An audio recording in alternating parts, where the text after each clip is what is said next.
বারো ঘাটে জল খাওয়ার পরেও একটা পুরুষের চরিত্র থাকে রামের মতন পবিত্র, বুঝলেন?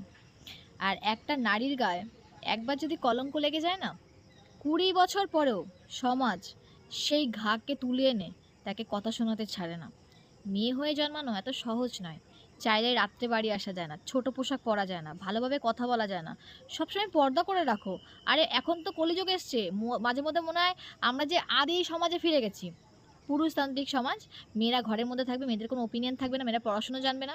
ওহো, যদিও পড়াশোনা জানে, তারপরেও সে দুনিয়াদারি দেখার দরকার নেই। সে সংসার ধর্ম করুক, রান্নাবান্না করুক, বংশ বিস্তার করুক মেয়েরা, তাই না? খুব সাবধানে থেকো।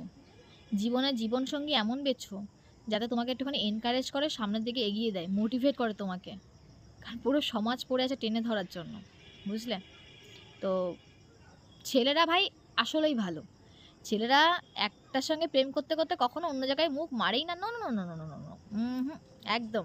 ছেলেরা খুব অনেস্ট, বুঝলেন? যত দোষ সব ওই নারীদের। এবার আমি বুঝি না যে নারী আর পুরুষ তো কখনো এক হতে পারে না।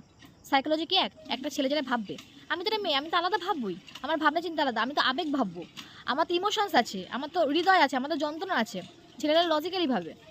একটা আমরা কি চাই? ফুল চাই, একটুখানি গিফট চাই, একটুখানি আনন্দ ফুর্তি চাই, কথা বলতে ভালোবাসি, আমরা ঘুরতে পছন্দ করি। ছেলেরা অফিস কাচারি, দায়িত্ব নিতে জানে।